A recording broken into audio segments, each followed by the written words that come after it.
Olá, eu sou o Daniel, seja muito bem-vindo a mais uma live bíblica da IBC. Nós passamos esse ano inteiro, todo mês, trazendo para você alguns livros da Bíblia, abordando como eles podem nos ensinar, os mapas que a gente pode tirar deles, as reflexões, os contextos históricos, né? E estamos aqui em dezembro quase encerrando as nossas lives. Vamos ter mais uma live extra, se Deus quiser, ainda em dezembro, sobre Apocalipse, para fechar com muito estilo, muito estrondo, né? E eu tô aqui com o meu querido Euriano, nosso convidado especial. E aí, meu irmão? E aí, Daniel, que bom estar aqui de novo, né? Fazendo mais uma dessas lives bíblicas que fizemos todos os livros, né? Passamos o ano inteiro abordando todos os livros, então é muito bom estar aqui para falar agora sobre, fechando aí, vamos dizer assim, né? O Novo Testamento. Ainda falta Apocalipse, como você falou, mas ainda tem muita coisa para a gente conversar hoje.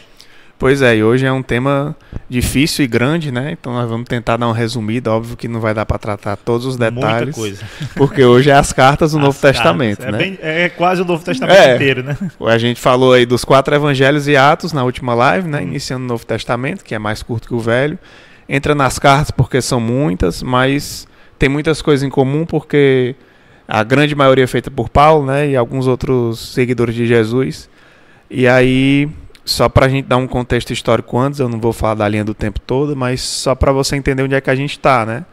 A gente falou na passada sobre a vida de Jesus muito, né, nos evangelhos, e Jesus morre ali entre o ano 30 e 33 depois de Cristo. E depois que ele morre, poucos anos depois acontece a conversão de Paulo, talvez 2 anos depois, né, ali por 35. E é quando começa a se construir a igreja primitiva através de Pedro, Tiago e João, e do outro lado Paulo, né, alcançando principalmente os gentios. E aí a maioria dessas cartas, a gente vai ver aí as datas de cada uma, mas a maioria é escrita entre 40 e 70 depois de Cristo, ou seja, algumas décadas depois da morte e ressurreição de Jesus, né? E durante esse período, alguns dos apóstolos vão já sofrendo martírio, sendo mortos, né? E o último que sobra é João. Por isso as cartas dele são provavelmente as mais... as últimas a ser escritas, né, já na velhice. Ele até chama as pessoas de filhinhos, né? Indicando aí que ele é um jeito já bem tem uma certa peculiar idade de tratar, né? Pois é, então nós vamos esse período aí entre 40 até, no caso de João, quase no final do século, né? Década de 80 e 90 depois de Cristo, ele já, seus, sei lá, 80 anos de idade ou mais. Então, vamos entrar aí nas cartas, né? E eu queria começar aí pedindo para o Euri explicar um pouco mais desse contexto histórico aí da igreja primitiva, pós-ressurreição de Jesus, né? Quando os apóstolos estão lá construindo. O que é que a gente pode falar sobre esse momento do primeiro século aí e do surgimento das cartas? Então, a gente, como nós temos hoje nossa Bíblia toda completinha, né? Começando ali com os evangelhos, indo até Apocalipse, às vezes perdemos a noção daquele contexto, né? Então, depois que Jesus foi aos céus, e aí a igreja começou, a igreja primitiva, a igreja de Atos, enfim, e aí veio a conversão de Paulo, como você falou, os gentios sendo evangelizados. Naquele momento a gente não tinha nenhum texto, a gente não tinha uma Bíblia, a gente não tinha um cânon formado. Então não existiam os evangelhos vieram surgir depois, inclusive depois das cartas, né? Então, mas também não existia o WhatsApp, não existia Telegram, não existia e-mail, não existia rede social.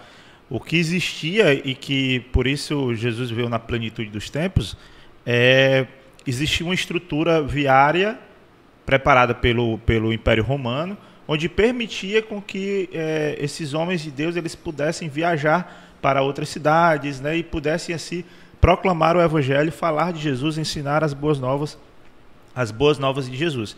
E é aqui que surge a questão esse contexto aí das cartas, né, vai surgir nesse período. Então, por exemplo, Paulo, né, que foi o maior escritor, ele viajava para as cidades, falava de Jesus para aquelas cidades, e ali ele criava um vínculo com aquele povo. E por criar esse vínculo, aí depois ele ia escrever cartas para aquele povo, e explicar alguma coisa, consertar alguma coisa que não foi muito bem dita, que não foi muito bem entendida, né? Então, tem muitas cartas assim, que são cartas destinadas de fato à igreja, né? É o nome da cidade, mas se referindo à igreja que se reunia em Éfeso, a igreja que se reunia em Colossos, a igreja que se reunia na região da Galícia, né, os Gálatas e por aí vai, como também algumas cartas pessoais, né, como a gente tem a carta ali de Filemon, enfim, que é uma carta mais pessoal. Então então é nesse contexto que surgem essas cartas. Então foram várias cartas que eram trocadas naquela época. Inclusive tem cartas que não entraram no cano, até porque a gente não sabe bem o destino delas. Paulo cita, quando ele está falando em Colossenses, ele cita uma carta que é a carta à igreja de Laodiceia. Só que essa carta a gente não tem conhecimento. Então são cartas, acabaram se... Provavelmente até das que a gente tem outras cartas que ele mandou. Sim. Que a gente não sabe, né? Às vezes os autores falam.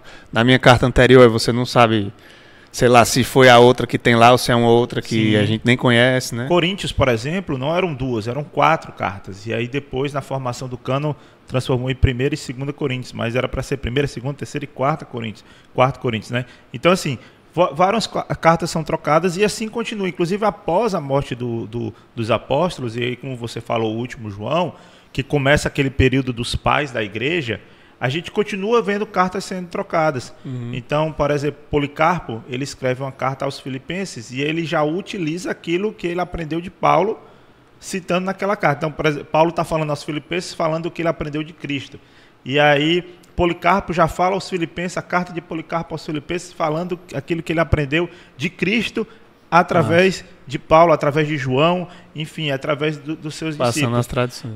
Que é o que a gente está hoje aqui com as pregações, né? A gente pega aqui, o pastor Armando sobe para poder nos ensinar a respeito de Cristo, que ele aprendeu através da palavra de Deus, né?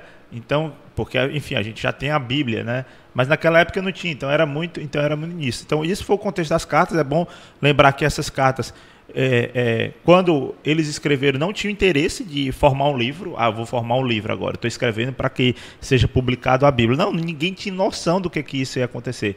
Era uma carta destinada para um povo, por isso é que a gente deve, ao ler uma carta, como qualquer livro da Bíblia, a gente tem que entender o contexto que ele foi escrito, para quem ele foi escrito. Nós não somos os primeiros leitores, né?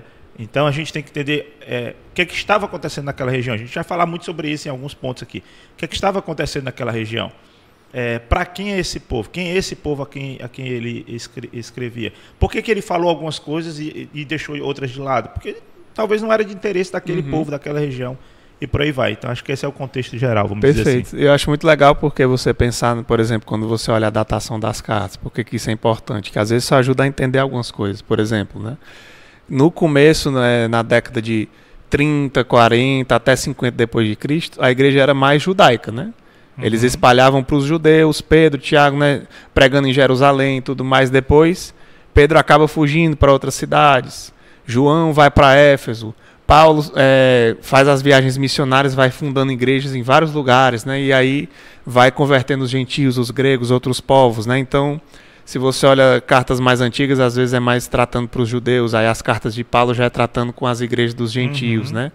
E ao mesmo tempo, quando chega ali a década de 60 depois de Cristo, o governo de Nero, aí já vem as perseguições, né? Então você já vê eles escrevendo das prisões, Paulo escrevendo já esperando que pode ser morto a qualquer momento, né? Então eles na velhice também, né, já falando de outras formas, com outras experiências, né? Então é muito interessante. Você vê isso inclusive nos evangelhos, a diferença que há na ênfase dada nos evangelhos. De acordo com o público também. Até por isso que o evangelho de João ele se diferencia um pouco de Mateus, Marcos e Lucas, porque ele já é escrito em um outro contexto, né? Então, exatamente, um contexto que já está muito separado pelos gentios, em que ele já está mais velho também. E aí acontece isso, né? Perseguições e tudo mais. E falando em contexto, acho que a gente já pode entrar aí no contexto dos autores, né? Do Novo Testamento, das cartas, né? Então, acho que a gente pode começar por Paulo, esse cara que é o maior autor do Novo Testamento, ironicamente é o mais improvável, né? Que era o cara que odiava os cristãos, que perseguia os cristãos, que queria mesmo eliminar, aprender, executar, mas aí ele vai é atraído por Deus, né? E transformado, né? Ele é autor de Romanos, 1ª e 2ª Coríntios, Gálatas, Efésios, Filipenses, eu não tenho nem mão suficiente para contar. Colossenses, 1ª e 2ª Tessalonicenses, 1º e 2º Timóteo, Tito e Filemon. Então, mais de 10 Faltam dedos, né? Faltam dedos. 13 cartas aqui. E ele que era conhecido antes como Saulo, né? Que é o mesmo nome de Saul, só que em grego, o nome do rei e tudo. Ele nasce em Tarso, na Cilícia, que é uma região da Ásia Menor, onde fica atualmente a Turquia. Aliás, a gente vai ver que a grande maioria das igrejas ali tratadas no Novo Testamento fica na Turquia, né, hoje. Inclusive o pastor Armando passou por várias esse ano, né, na viagem dele lá, né. E uma curiosidade, né, que a gente acha que Deus mudou o nome dele para Paulo, mas em nenhum momento é falado isso, né. Na realidade, pesquisando, achei interessante que provavelmente ele usava esses dois nomes, né, e você vai ver que muitas pessoas naquela época usavam mais de um nome, né. Alguns porque Deus mudava, outros simplesmente porque tinha mais de um nome que era conhecido. No caso dele, ele tinha o Saulo como nome judaico e provavelmente Paulo era o nome que ele usava como latino, porque ele era cidadão romano. Né? De novo, mais uma vez o contexto, né? Nós somos brasileiros vivendo em uma cultura brasileira, né? Ali era um povo judeu vivendo num império dominado pelo Império Romano, vivendo com a cultura grega, então era uma mistura muito grande ali, né? Então muitas vezes eles tinham um nome de nascença e eles eram conhecidos às vezes por um outro nome, parecido ou não, por causa do Império Romano, da cidadania, enfim, de alguma outra coisa assim, né? Que era o caso dele, né? E ele, como eu falei, ele era um ex-fariseu, um mestre da lei que perseguia os cristãos, e aí a gente já sabe da história, né? A gente já falou isso em Atos, que ele é alcançado por Jesus miraculosamente, cegado por ele ouve a voz de Jesus falando com ele. E ali ele descobre que Cristo era real, que Cristo era Deus e se entrega a ele, né? E aí ele ficou conhecido como apóstolo dos gentios, porque foi Deus chama ele, né? Além de todos os outros, para de forma especial alcançar muitas comunidades fora da região da Judéia e da Galiléia, né? Ali onde viviam os judeus, a maioria dos judeus, né? E a tradição aponta que ele foi decapitado no fim da vida por Nero, né? Um imperador muito cruel e que odiava os cristãos lá para 67, 68 depois de Cristo, que é uma época próxima também da morte de Pedro. Depois que acontece o incêndio de Roma, né? Que Nero culpa os cristãos, passa a perseguir mais fortemente eles, queimar, executar, né? E Paulo provavelmente foi decapitado porque, por ser cidadão romano, ele não podia ter uma morte mais cruel. Então tinha que ser uma morte rápida. Esse é o nosso grande autor, né? E vamos para Pedro, né? Isso. É até interessante porque a gente vê... Você já começou falando de Paulo, que tem 13 cartas, né? Então os outros autores eles não têm tantas cartas, mas é bom observar por quê. Porque Paulo também foi o apóstolo aos gentios, como você falou. Então Paulo viajou muito, Paulo visitou muitas cidades, então ele redigiu muitas cartas, né? Aí diferente, por exemplo, de Pedro, que está aqui, que Pedro já fica em Jerusalém, então ele não houve tanta necessidade, vamos dizer assim, de ter tantas cartas, mas ele é autor de duas delas, 1ª e 2ª Pedro, né?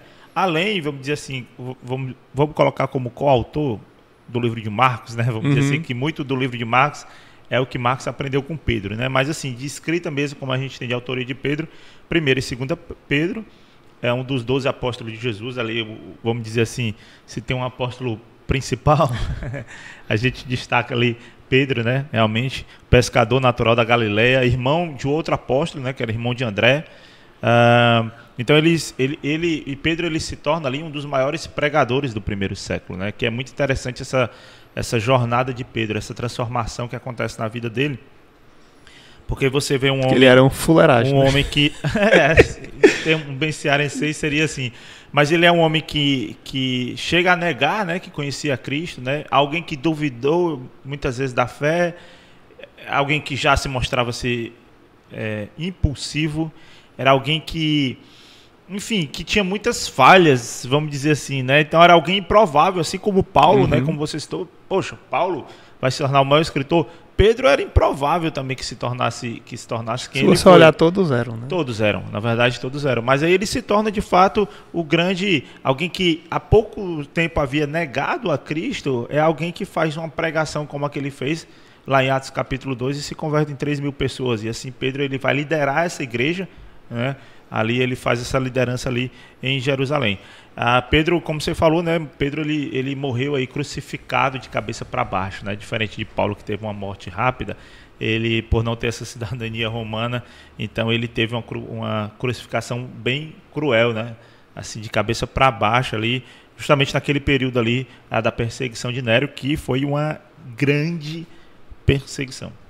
Inclusive, acho que o nome dele é muito bonito, né? Ele ganhar o nome Pedro, que o nome dele era Simão, né? Que é verdade. Petros ou Cefas, né? Em aramaico, né? O Petros em grego, mas que é a mesma coisa que é pedra, né? Justamente porque Cristo fala, agora você vai ser a rocha onde eu vou construir a minha igreja, né? E é muito lindo isso, porque eu vi isso aí, né, cara? O cara que era inseguro, que era impulsivo, que negava e tudo, de repente ele se torna a pedra, o centro, né? Aquela força motriz da igreja. Né? E é legal falar sobre isso, porque às vezes você olha assim, então como assim? Ele já tinha um nome de rocha, então Jesus ele já estava predestinado para isso. Eu acho legal a forma de Jesus ensinar, né? Então Jesus olha para o nome dele e diz assim, vem cá, tu que tem o nome de rocha, de pedra, pois é sobre essa rocha que eu vou edificar a igreja, né? Então Jesus ele usa os elementos que ele tem na hora. Jesus era muito didático, né? Então ele olha para a videira e fala algo, ele olha para o pasto e fala alguma coisa, ele vai olhando para os elementos e ali ele ensina, e aí ele traz algo para Pedro e diz, olha, presta atenção no nome que tu tem, então é sobre essa pedra que eu vou edificar a igreja. Aquilo ali vai ficar na... Caramba, entendeu? Assim, é muito bacana. Demais. E passando aqui para outro autor, Tiago, que é autor só de uma carta, que é a Epístola de Tiago, né? Também é um cara que permanece em Jerusalém. Uma epístola que quase não entra no... É verdade. no cânon bíblico, a gente vai falar sobre isso aí, né? E Tiago é muito legal porque é onde começa a confusão aqui dos nomes, né? Porque tem não sei quantos Tiagos no Novo Testamento, né? Inclusive existe uma grande confusão de que Tiago era esse. Alguns acham que ele era o apóstolo, mas provavelmente não era um dos 12 apóstolos, né? Por quê? Porque o Tiago... mais conhecido da Bíblia é o Tiago maior, né? Tem o maior e o menor, que o pessoal chama. O menor é o filho de Alfeu, que é um dos apóstolos, que foi morto por espancamento, não lembro exatamente a data. Mas o mais famoso é o Tiago maior, que é o irmão de João, né? O filho de Zebedeu, que era outro pescador lá da Galileia, né? E tal. Pedro, Tiago e João no barquinho. Exatamente. Só que você vê, Pedro, Tiago e João sempre aparecem juntos como aquele grupinho de Jesus mais íntimo, né? Só que esse Tiago, irmão de João, ele morre rapidamente. Ele é o primeiro apóstolo a ser martirizado, em 44, mais ou menos. Ele é provavelmente decapitado por ordem de Herodes Agripa, né? Isso aparece lá em Atos, a gente até falou na última live. Então, é bem possível que um outro Tiago seja o autor da carta, que é o mesmo Tiago que era o líder da igreja, já mais para frente, né? Quando Pedro até acaba sendo exilado e tudo, vai para Roma, para outras cidades, ele se torna ali o grande líder da igreja de Jerusalém, que vai cuidando, conhecido como Tiago o Justo, que provavelmente era o mesmo irmão de Jesus, que não era um apóstolo, né? Que na época, né, ele não nem deveria crer no próprio Cristo, né? Exatamente. Até porque a gente vê isso sendo relatado, inclusive, nos evangelhos, que ele nem era aceito da sua própria casa, mas que com certeza ele deve ter tido depois da ressurreição, e ali haver de fato uma conversão, e enfim, ele seguiu como o grande Tiago aí que a gente Exatamente. Vê. Jesus, só para ilustrar, né, Jesus, ele tinha 4 irmãos, Tiago, José, Simão e Judas, e irmãs também, que a gente não sabe o nome, né? Isso está relatado nos evangelhos. E a Bíblia diz exatamente isso, que eles não acreditavam nele quando ele começou o ministério, né? Então, em algum momento ele se converteu, provavelmente depois da ressurreição. Paulo até menciona numa carta que Tiago encontrou com Jesus ressuscitado, né? E aí ele passa a se tornar um líder. E é engraçado, porque ele não se apresenta como irmão de Jesus. E os autores acreditam, né, os autores teólogos, né, e tudo mais, que um dos motivos é que ele não queria assumir para si uma identidade divina, né, tipo assim, de dizer que ele é irmão do Senhor. Então ele é tratado por outros em outras cartas como o Tiago, irmão do Senhor, mas ele coloca apenas Tiago, servo de Cristo. Eu acho isso muito massa, que ele se identifica como um servo e não como um irmão, para ele não se achar, para ninguém olhar para ele assim e dizer, ele é irmão, para idolatrar de alguma forma, né? E por ser irmão, sei lá, assumir uma posição superior aos demais, enfim, não é bem por aí, né? Exatamente. E ele também morre martirizado, né? Assassinado, provavelmente por apedrejamento, por ordem do sumo sacerdote da época, em 62 depois de Cristo, mais ou menos. A maioria desses apóstolos morre nessa década de 60, que tinha muita perseguição, né? Outro autor é João, né? Quer falar um pouquinho de João? João é interessante, né? Porque ele é conhecido, é chamado como filho do trovão, né? Então, filho do trovão, provavelmente alguém que tem um temperamento muito forte, né? E a gente vê isso em alguns relatos, inclusive do Evangelho, a forma meio impulsiva também de João tratar. Ele chega com o irmão, eu quero estar à direita de Deus, né? Eu quero... alguns privilégios, né? Ele queria... Mas enfim, ele ao mesmo tempo que ele é o filho do trovão, ele é o discípulo amado, né? Então, é interessante a gente ver como a conversão ela pode mudar a gente, pode te tirar você é alguém irado, você é alguém tolerante, pode ser um filho de um trovão, mas você pode se tornar alguém que ama, alguém amável, alguém que vai escrever para a igreja e dizer, meus filhinhos, né, façam Exatamente. Isso com amor, né? Mas tudo isso é a gente entender que isso tudo é fruto de uma conversão, é fruto de um processo, é viver no dia de cada vez, aquele que a gente fala no CR hoje, só por hoje, e assim a gente vai se submetendo a essa caminhada essa jornada de transformação, essa caminhada de restauração, para que haja isso. É o que a gente já vê aqui em João, né? Então o João, ele além de escrever o Evangelho de João, ele escreve são 3 cartas, 1ª, 2ª e 3ª João, e Apocalipse, né?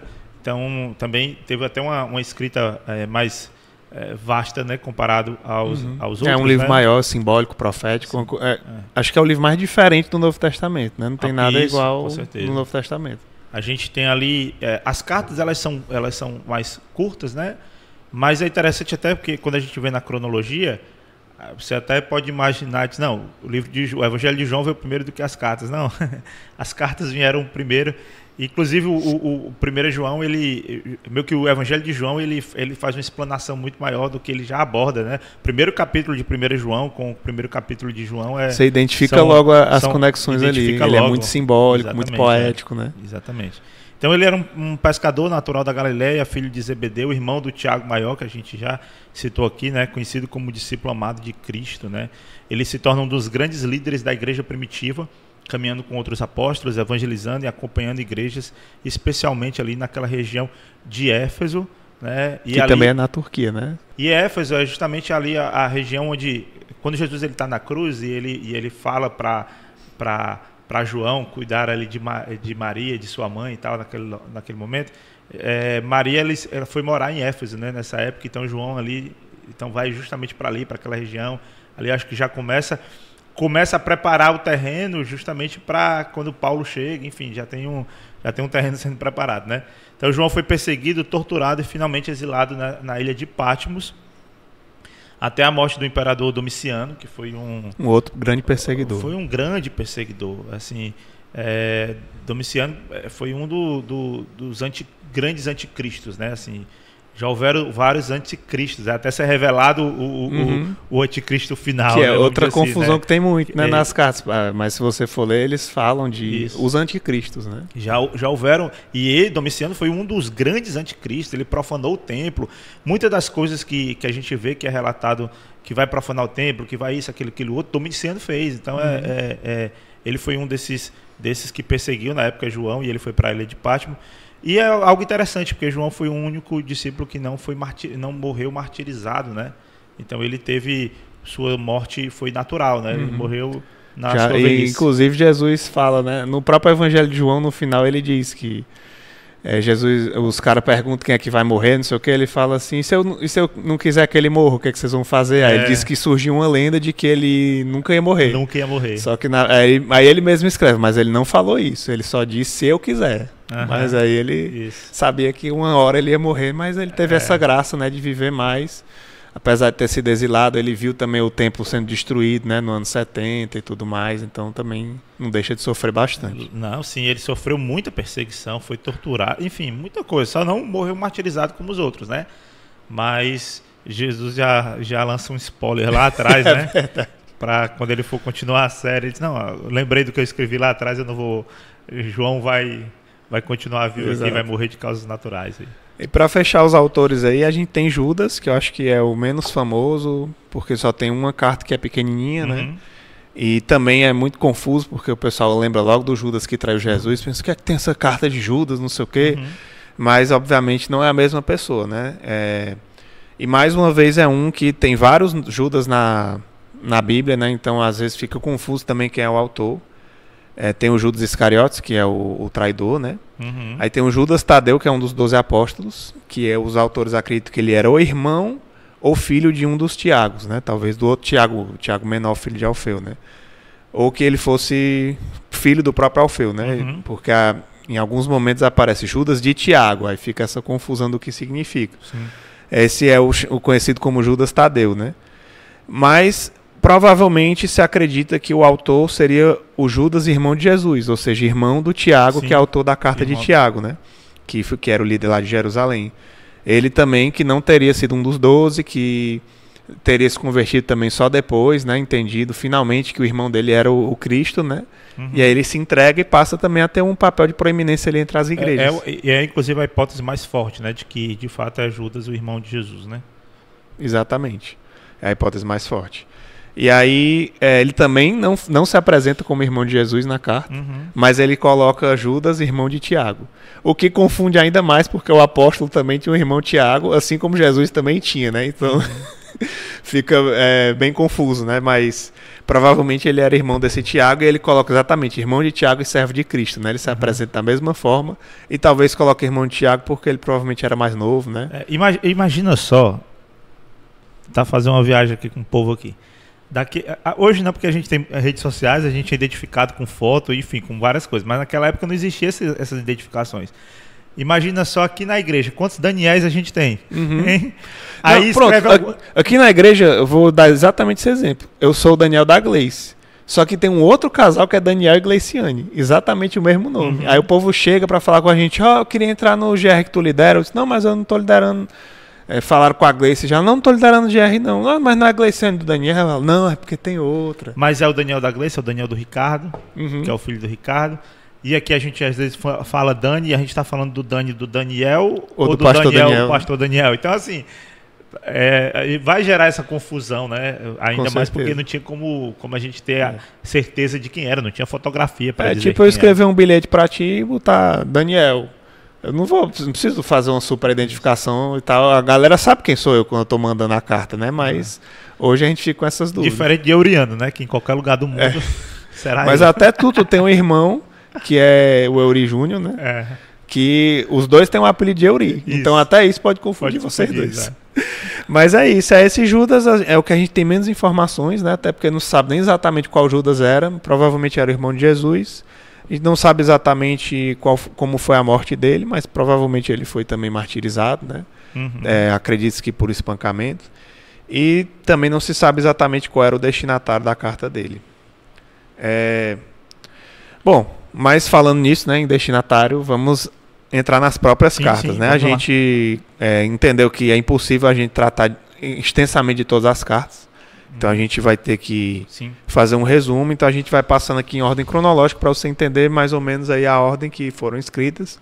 E vamos destacar apenas algumas que a gente acha que vale a pena assim, trazer alguma reflexão maior, alguma coisa que nos chamou a atenção e também trazer algumas dúvidas depois comuns que tem das cartas.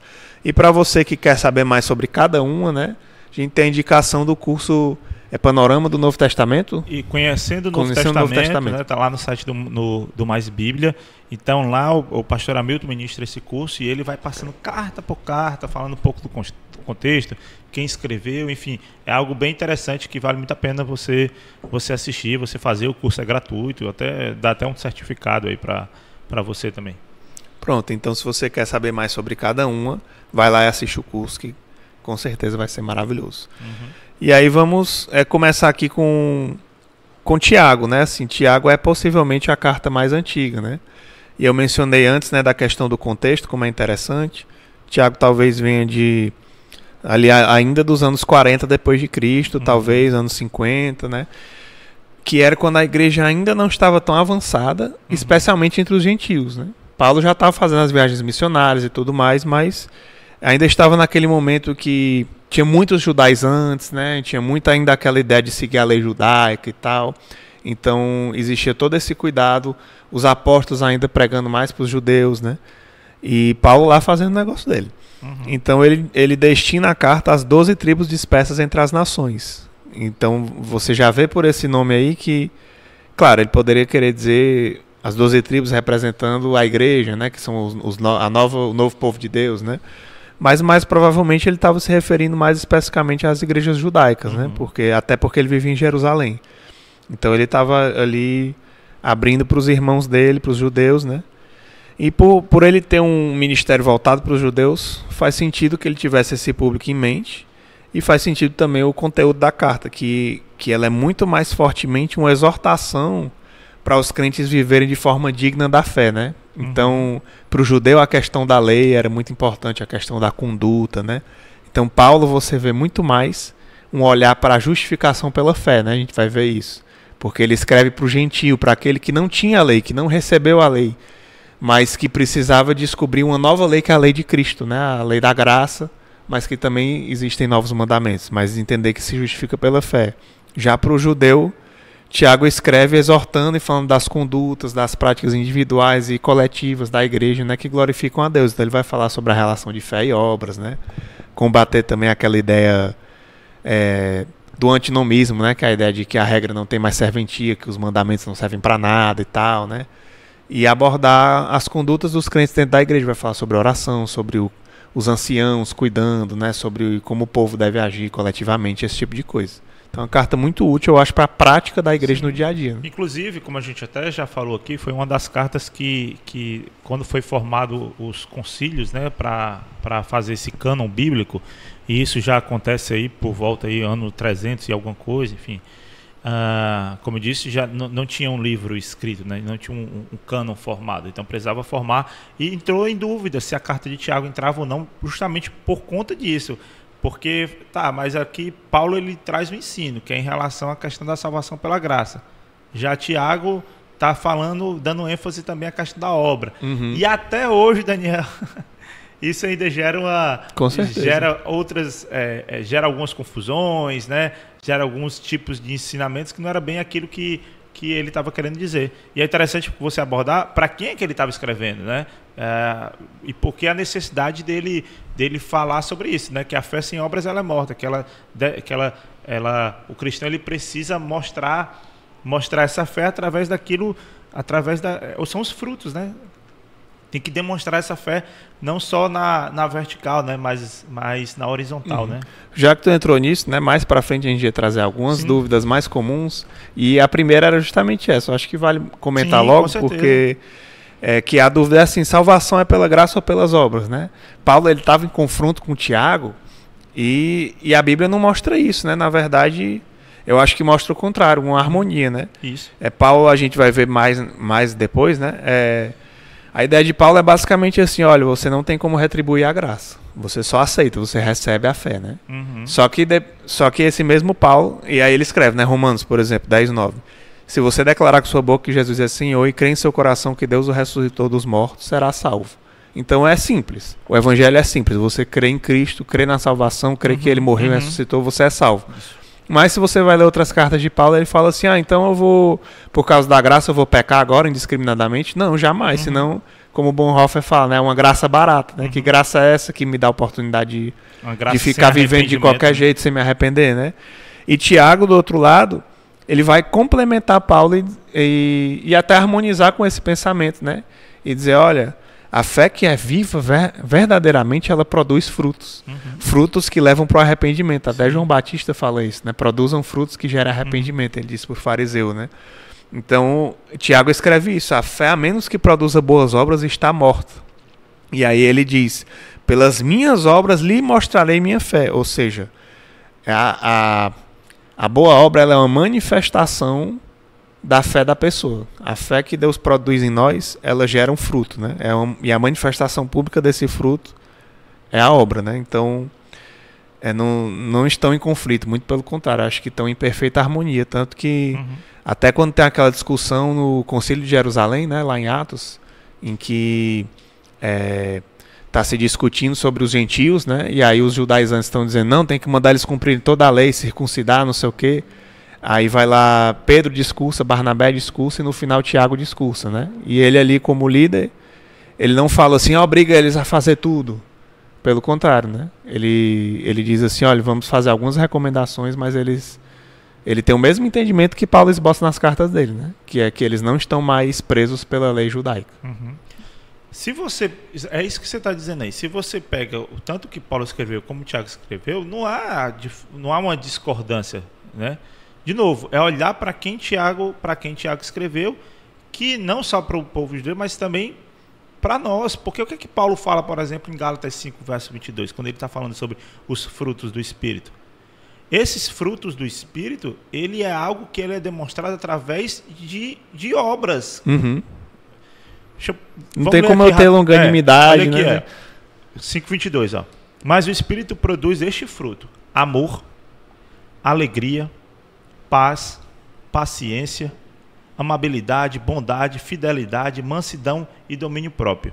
Não há lei contra essas coisas. Para quem a paciência ela é exercida com quem, se não for na relação com o próximo? Uhum. Amabilidade é como, se não for na relação com o próximo? Bondade, fidelidade. Tudo isso depende de uma relação de mim com o próximo. Então, aí sim, se eu vivo um evangelho que eu tenho fé em Deus, mas que eu não amo meu próximo, que eu não sou paciente, que eu não demonstro isso através dessas obras, então esse evangelho... É só uma casca, né? É para eu ficar me sentindo bem no meu coração. Né? Esse fruto, é impossível ter o fruto do Espírito. Exatamente. O amor é o primeiro deles, né? Como é que eu vou amar sozinho? Só eu fico sentindo coisas bonitas, mas do lado de fora eu falo mal, eu fofoco, eu brigo, eu odeio. Isso. É inútil. Né? Inclusive o pastor fez uma série no começo do ano, Tomando Posse da Vitória, que ele faz uma boa abordagem sobre isso, fazendo essa diferença entre a salvação e a santificação. Sim. Né? E aí, nessa abordagem que ele traz, é que muitas vezes não essa uma falta de fruto que eu venho a ter, não é porque eu não sou salvo, não é eu agora vou perder a minha salvação, como se a gente perdesse.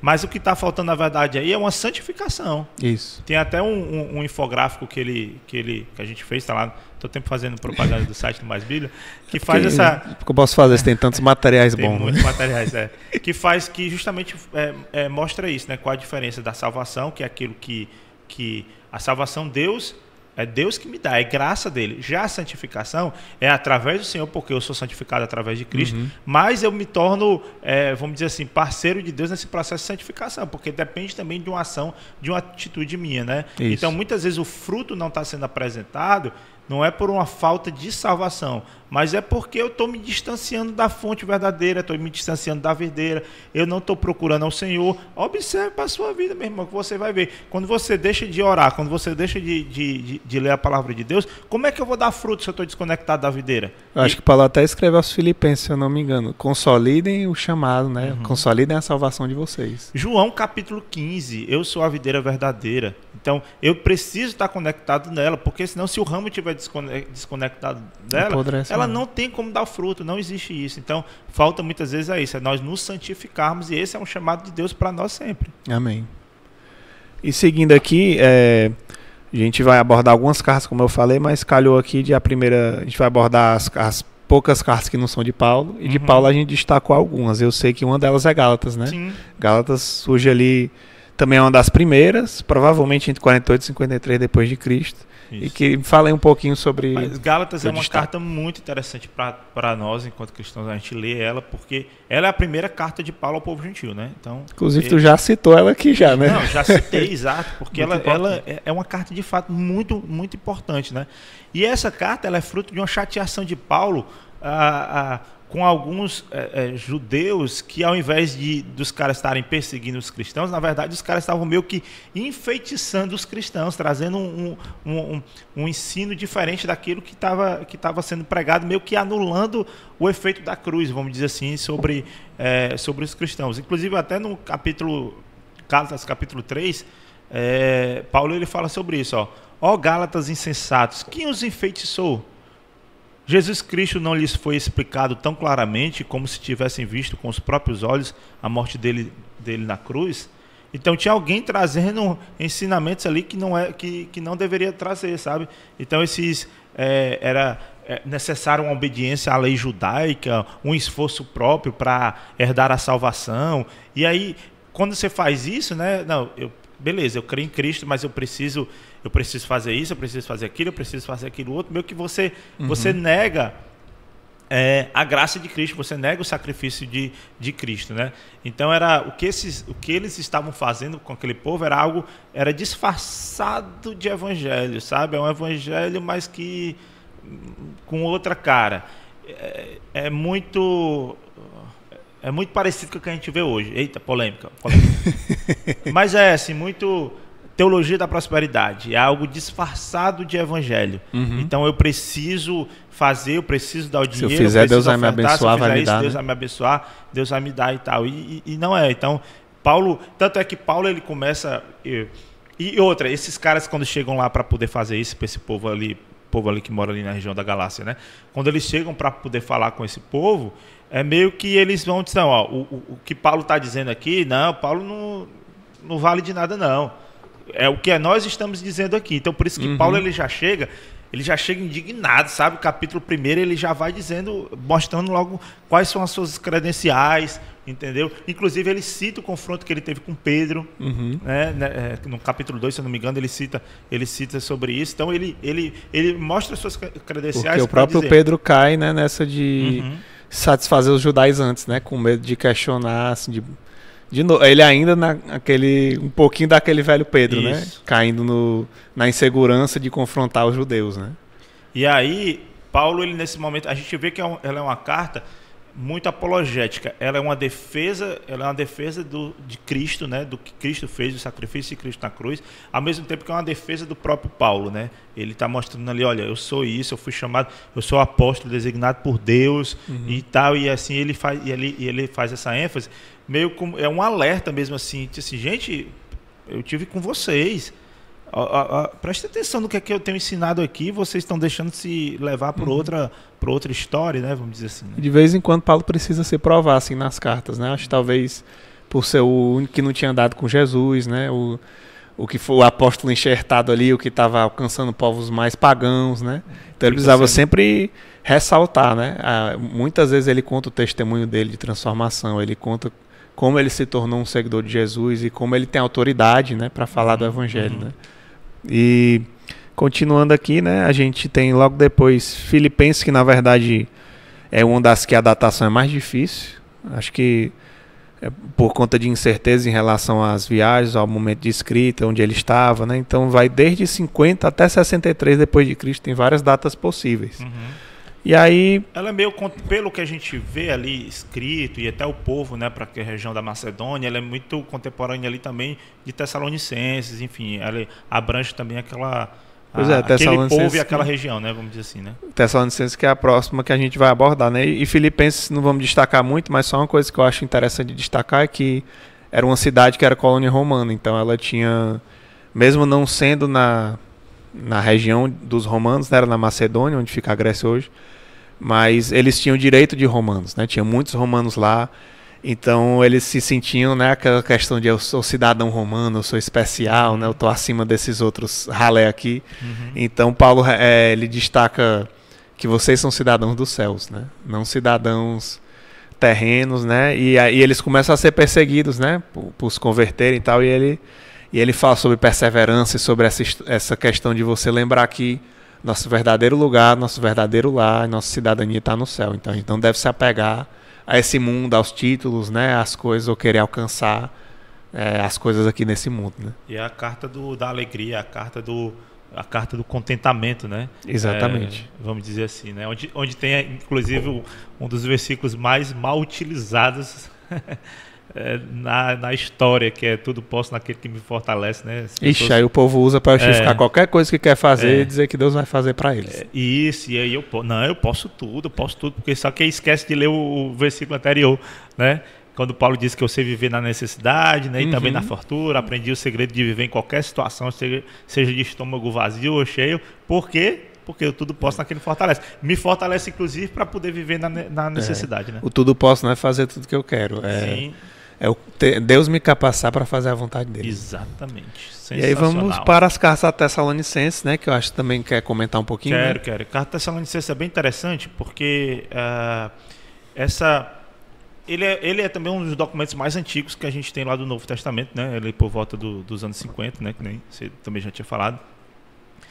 Agora, olha, tem uma confusão que gera nessa carta aqui, que é por isso que é legal abordar as duas, né? Vamos dizer assim, né? Imagina, como a gente já falou aqui, uma época que não havia rede social, não havia WhatsApp, não havia Telegram, não havia chamada em vídeo, não havia nada disso. Então, Paulo ele esteve lá em Tessalônica anunciando Cristo para o povo. Isso está lá relatado em Atos capítulo 17. Só que a passagem de Paulo por Tessalônica foi uma passagem muito rápida, porque logo ele começou a ser acusado. Afinal, o povo da região, a gente não está falando para um povo judeu, estamos falando para um povo gentil, para um povo que adorava a deuses pagãos, para um povo que tinha como rei César, que tinha que adorar o imperador, que tinha que adorar César. Chega Paulo dizendo assim, não, nossa adoração, o rei verdadeiro é Jesus Cristo, a gente tem que adorar a ele. É uma mensagem totalmente nova, totalmente diferente, e que acaba se envolvendo num contexto político, onde quem está ali diz assim, não, então eu não vou mais adorar, eu vou adorar esse Cristo aí e tal. E aí Paulo é expulso, Atos capítulo 17 diz isso. Paulo ele sai daquela cidade. Jason, que é quem hospeda ele, o cara é preso, inclusive, por ter hospedado Paulo. Paulo tem que sair à noite fugindo, né? E a cidade fica cheia de novo convertido ali, sem conhecer nada e sem ter ninguém para cuidar, né? Paulo e Silas fogem, não tem como ir. Então, Paulo ele passou algum ensinamento, só que o pessoal ficou com aquela sede, eu não quero saber mais sobre Cristo e tal, aquela coisa toda. Aí o que é que ele faz? Ele depois envia Timóteo para lá, para poder conhecer, né, um pouco, saber como é que o povo está, trazer esse feedback, vamos dizer assim. Isso a gente já vê nos primeiros capítulos lá de Tessalonicenses, esse retorno que ele está dizendo. Mas uma das grandes dúvidas que o povo tinha era em relação à ressurreição dos mortos. Porque tinha gente que o Paulo estava falando que a gente ia ressuscitar com Jesus Cristo, e tinha gente que estava morrendo e não estava ressuscitando. Então, que história é essa? E aí tinha uns que não queriam trabalhar, né? Porque achavam que Jesus ia voltar. Aí tinha uns que ficavam desesperados, querendo saber quando é que Jesus ia voltar. Mas esse é o problema que gera a partir da primeira carta. Porque quando eles têm essa necessidade aí em relação à ressurreição dos mortos, aí Paulo vai falar o quê? Vai falar sobre a vinda de Jesus. E aí Paulo vai falar sobre perseguição, Paulo vai falar sobre todo esse contexto, que são contextos de perseguição que acontecem desde que Jesus foi aos céus. Guerra, gente morrendo, fome e tal, por aí vai. Então, esse contexto já acontece há muito tempo. Mas entre a primeira e a segunda carta, aí tem gente que distorce a fala de Paulo. Aí é necessário que seja enviada uma segunda carta. O pessoal pega o que Paulo fala sobre a vinda de Jesus e apavora o povo com aquilo. O povo fica apavorado. E começa a dizer que o final dos tempos já começou. E dentro desse contexto que o final dos tempos começou, e o povo apavorado, e aquela história toda, tem uns que deixam de ir. Não, então agora eu vou parar de trabalhar, porque já chegou o fim dos tempos mesmo, o mundo vai se acabar e não sei o que e tal. Aí o Paulo, peraí, calma e tal. Aí é necessário que Paulo venha escrever uma segunda carta, explicando melhor sobre a vinda de Jesus. Aí, inclusive, ele alerta, né, sobre essa questão de não viver de forma ociosa, né, que você tem que trabalhar para não viver às custas de ninguém, né? Então é interessante esse contexto, até para a gente analisar também o hoje, né? Então, como estoura uma guerra como essa, né, de Israel, Hamas e tal, o povo palestino ali. Então, não chegou a hora de você parar de trabalhar, não, porque porque vai acontecer o fim do mundo. A gente sempre acha, pronto, é agora. É agora. É agora, e aí vamos. A gente nunca vai saber, sim, né? A gente tem que estar pronto sempre. E continuar falando de Jesus. Isso. E continuar proclamando o nome de Jesus, porque a gente não sabe o dia nem a hora. Pode ser hoje, pode ser amanhã, pode ser daqui a alguns anos. Ninguém sabe. Acho que quem estava no contexto, por exemplo, da Segunda Guerra Mundial também pensou o mesmo. Com certeza. Então, você já pensou se todo mundo para de trabalhar e para de falar de Jesus naquela época? Como é que o Evangelho ia chegar para os nossos pais, para chegar até nós? Então, a gente continua esse trabalho aqui incansavelmente, né? Até que Jesus nos leve a nos arrebatar, ou então até o dia que a gente vier morrer, porque também a gente pode morrer amanhã, né? Amém. Não morrer amanhã, né? Amém por tudo que você fala. Passando aqui para Coríntios, né? São duas cartas que eu acho muito legais, porque Paulo fala sobre uma variedade de assuntos muito legal. Sim. Mais ou menos 54, 55 depois de Cristo ali. Ele escreve para os cristãos em Corinto, que também é na Grécia, né? E era uma cidade muito pagã, né, Corinto. Então ele fala muito sobre idolatria, ele fala sobre liberdade, né? Questão da carne sacrificada aos ídolos, posso comer, não posso. Aí dentro disso ele fala sobre a liberdade e a minha responsabilidade com a minha liberdade. Né? E diversas heresias, desordens. Aí eu queria aproveitar aqui para entrar já em outra dúvida, né? Sim. Que tem a ver com Coríntios, porque apesar de eu achar muitas partes lindas, mas tem uma que sempre chama a atenção de muita gente, de uma forma negativa, que é sobre as mulheres, né? O papel das mulheres. E tem 2 trechos no capítulo 11 e no capítulo 14 em que Paulo aborda a questão das mulheres, né? Um é sobre permanecer em silêncio, né? Que ele diz que a mulher tem que ficar em silêncio nas reuniões, se ela tiver uma pergunta tem que fazer para o marido em casa. E uma outra em que ele fala sobre o véu e ele diz que o homem desonra a cabeça se cobrir e a mulher se não cobrir. E aí ele fala que é vergonhoso, né, não usar e tudo mais.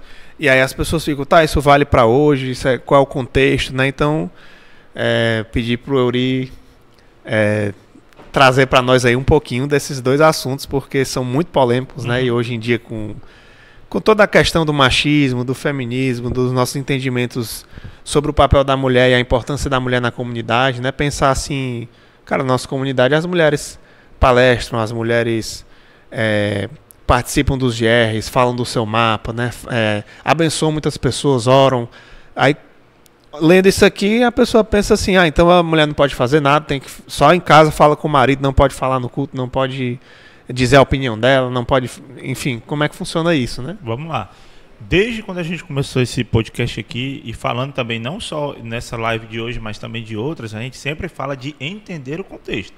De entender o que é que se passava naquela região, entender o que é que aquele povo vivia ali. Então vamos entender primeiro o contexto da cidade de Corinto, que é uma cidade grega. De novo, a gente não está falando para um povo judeu, a gente não está falando para um povo que conhece a Deus, a gente não está falando para um povo que sempre foi monoteísta, né, que sempre teve um único Deus e tal, não.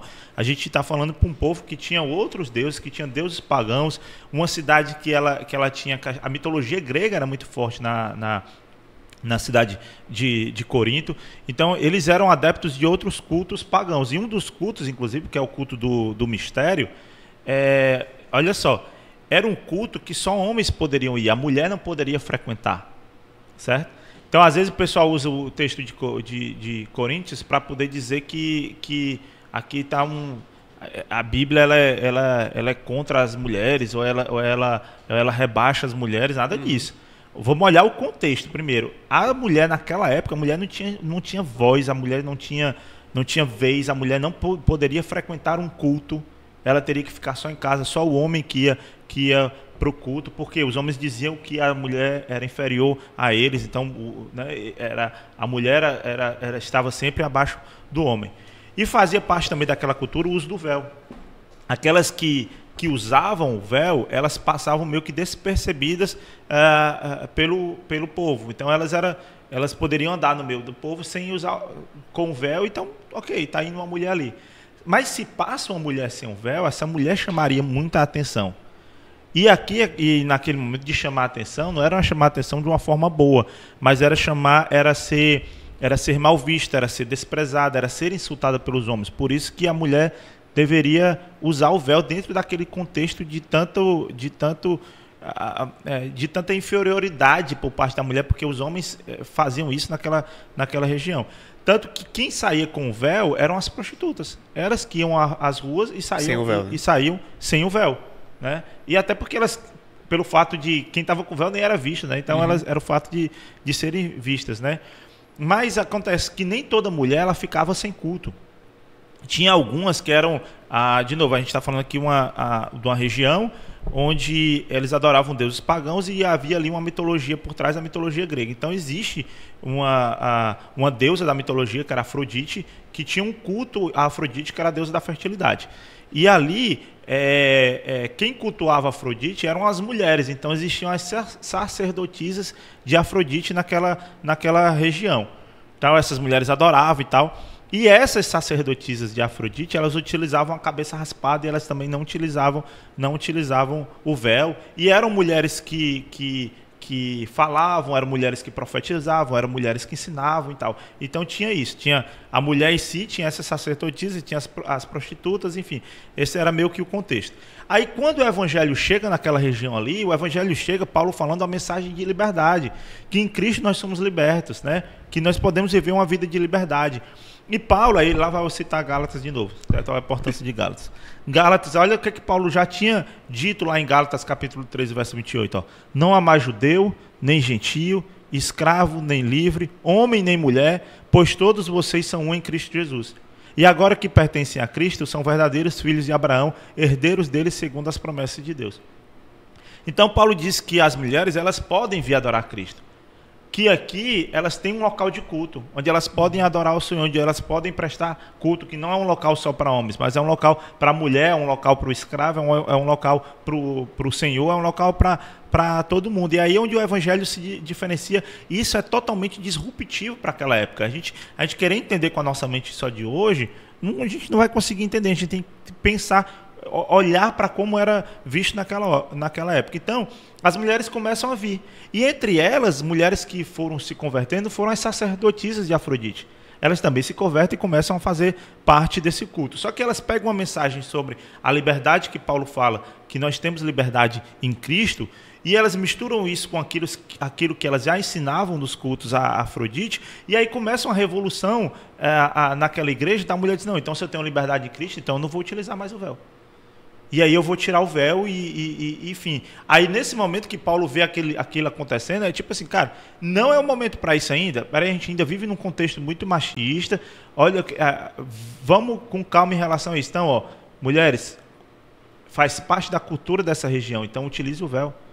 Vocês têm um espaço de adoração, de culto, mas aqui vocês vão utilizar o véu. Não é para nós, é para aquele povo daquela época. Inclusive, quando Paulo fala sobre a questão da mulher ficar calada, porque justamente por conta dessas sacerdotisas de Afrodite, que elas ensinavam, que elas pregavam, que elas ministravam. Então, peraí.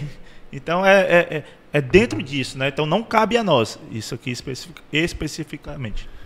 Perfeito. Para fechar esse ponto, eu me lembro de alguns detalhes aqui. Primeiro, né? Que se você ler Coríntios como um todo, a igreja era muito desordenada, né? Então ela tinha vários problemas de bagunça, de falar em línguas, né? Todo mundo falando ao mesmo tempo, atrapalhando uns aos outros.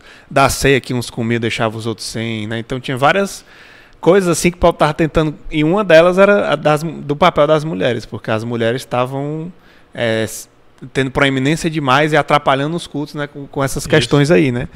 E além disso... Tanto que são duas cartas grandes, como a gente falou já, elas eram 4, na verdade, e formou 2 delas, né? Porque foi necessário muito para poder falar com aquele povo. Porque tinha muita coisa errada ali. Isso. E em segundo lugar, né, é a gente olhar para o contexto de outras partes da Bíblia em que, até mesmo do que Paulo fala, que não faria sentido ele estar dando uma percepção absoluta aqui. Por exemplo, né, nessa própria parte que ele fala das mulheres com véu, ele fala assim, no versículo 5 do capítulo 11. Mas a mulher desonra sua cabeça se ora ou profetiza sem cobri-la. Aí você pensa assim, tá, então, no outro versículo lá que ele fala sobre ficar em silêncio nas reuniões. Se isso fosse absoluto, para que ele ia falar de orar ou profetizar sem cobrir? Porque a mulher só não usa o véu em casa, né? Ela só usava o véu publicamente. Isso.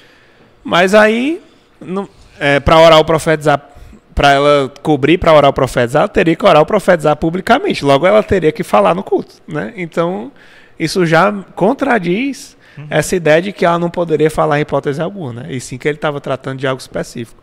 E você olha em Atos, tem vários exemplos de profetisas, de mulheres que pregavam, que evangelizavam, né? Que profetizavam, que oravam, enfim. Então, não tem como você olhar para isso e... então estava todo mundo errado. As filhas de apóstolos, né? E tudo, então... É óbvio que... Olha a importância de Priscila, que teve junto com Áquila ali, a Lídia, enfim... Dorcas, né? Das filhas, acho que de Filipe, né? Que eram profetisas, né? Então, tem vários aspectos que você vê claramente o papel de proeminência da mulher, até na proclamação da ressurreição de Cristo, né? Acontece através de mulheres, então não tem como tornar isso algo absoluto. E aí vamos em frente... Romanos, né? Romanos, mais ou menos 57 depois de Cristo. Tu queria falar alguma coisa de Romanos? Ou... Não, Romanos, na verdade, a gente vai colocar aqui na edição um trechinho muito interessante que o pastor Hamilton fala no curso, certo? Então dá uma olhadinha aí, é bom que você se empolgue um pouquinho aí para poder assistir depois fazer o curso inteiro, né?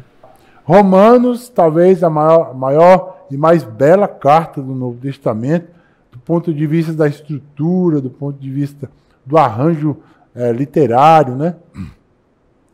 Paulo escreve essa carta, né, utilizando uma técnica filosófica chamada diatribe. É muito interessante porque a diatribe filosófica, ela é assim. Você pressupõe da audiência as suas possíveis perguntas. Então, se a audiência vai perguntar alguma coisa, eu já me antecipo e respondo. Por exemplo, eles pensavam, né, os judeus pensavam, na igreja, e os gentios também, que eles não tinham pecado. Né? Aí o capítulo 1 diz que os gentios estão em pecado. Os judeus poderiam pensar, mas e nós? Nós somos pecadores? O capítulo 2 diz que eles receberam a lei, né? E por isso são pecadores, porque não fizeram jus à lei que receberam. O capítulo 3 demarca, então, que todos estão debaixo do pecado, todos pecaram, estão destituídos da glória de Deus. Mas alguém poderia perguntar, qual é a saída para o pecado? Capítulo 4, a justificação em Cristo. Né? E aí ele começa a discorrer todos os capítulos, cada capítulo é um encadeamento de uma resposta, de uma possível pergunta da sua audiência. Né? Então os romanos, possivelmente é uma igreja de maioria gentílica e minoria judaica, porque vamos lembrar que em 48 Cláudio expulsa os judeus de Roma, né, uma confusão lá em Roma por conta de um tal de Crestus, né, uma corruptela do nome de Cristo, diz a tradição de Suetônio, grande historiador romano. E aí a partir de Cláudio, então, os judeus são expulsos, Atos capítulo 18 fala isso, né? E aí agora a maioria da igreja de Roma é gentílica. Né? E aí a justificação tem desdobramentos, tá? Então tem exemplos no capítulo 4, Raabe e Davi são exemplos dessa justificação. No capítulo 5, então, os resultados dessa justificação, tá certo? Paz com Deus por meio do nosso Senhor Jesus. Aí alguém poderia pensar, mas espera aí, já que eu estou na graça, então eu vou continuar pecando, né? Então eu posso continuar a vida maravilhosa que eu quero viver, já que eu tenho o bilhete da salvação. Aí Paulo responde no capítulo 6, não é? Porventura eu vou continuar pecando para que a graça abunde? De modo nenhum. Ele evoca, então, se estamos mortos com Cristo, devemos ressuscitar com Ele para uma nova vida diariamente. Né? E aí o capítulo 7 tem a ver com uma descrição, uma autodescrição de como ele era sem Cristo. Tá? O bem que ele queria fazer, ele não conseguia, mas o mal que ele não queria, ele acabava fazendo. Mas a luta entre carne e espírito é resolvida no capítulo 8. Alguém poderia pensar qual é a solução? Capítulo 8, a vida no espírito. Então, esse primeiro bloco de 1 a 8 demarca, então, a discussão de Paulo sobre a salvação, judeus e gentios. Né? E aí, a sessão de 9 até 11, nós vamos ter a discussão sobre os judeus. Primeiro momento de 1 a 8, ele fala aos gentios. Os judeus poderiam perguntar, cadê a gente na história da salvação, né?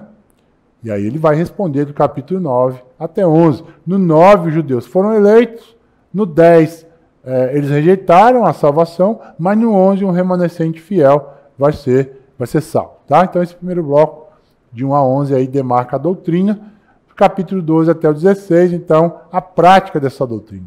No capítulo 12, por exemplo, a consagração total que temos que ter ao Senhor. Né? Ele diz, rogo-vos, irmãos, pela compaixão de Deus, que apresentei os vossos corpos como sacrifício vivo, santo e agradável.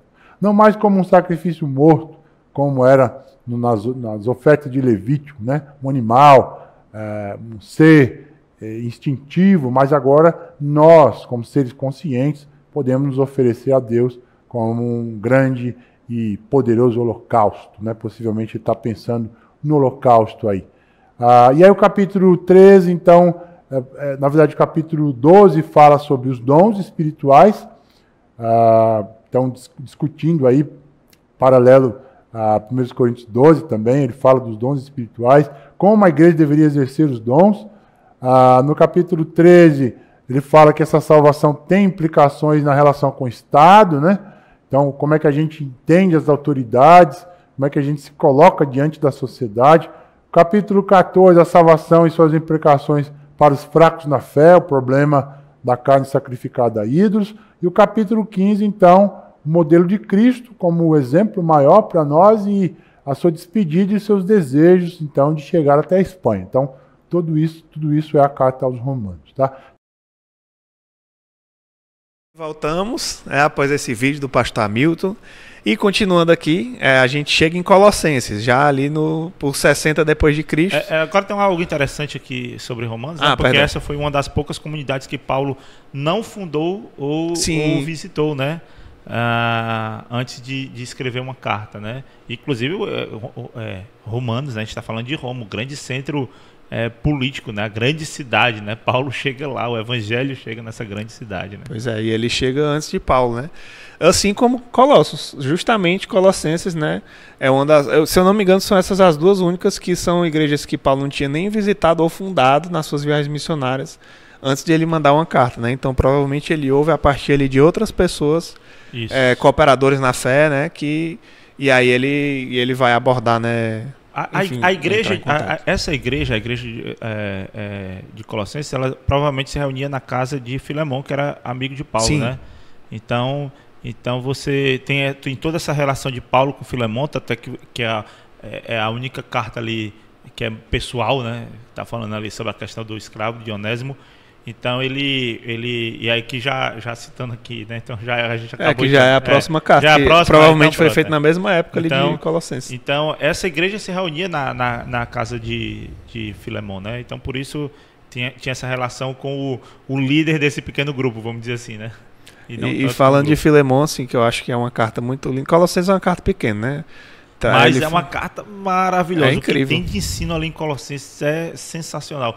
É um livro que eu particularmente gosto muito, que eu sempre estou lendo e relendo, vamos dizer assim. Porque lá tinha muitas heresias também, né? Então Paulo fala várias coisas, especialmente sobre a eternidade de Cristo, sobre a supremacia. Ele fala muito sobre a divindade de Jesus, né? Então é muito legal para ver esse aspecto. E também muito sobre a questão da própria liberdade que a gente tem em Cristo.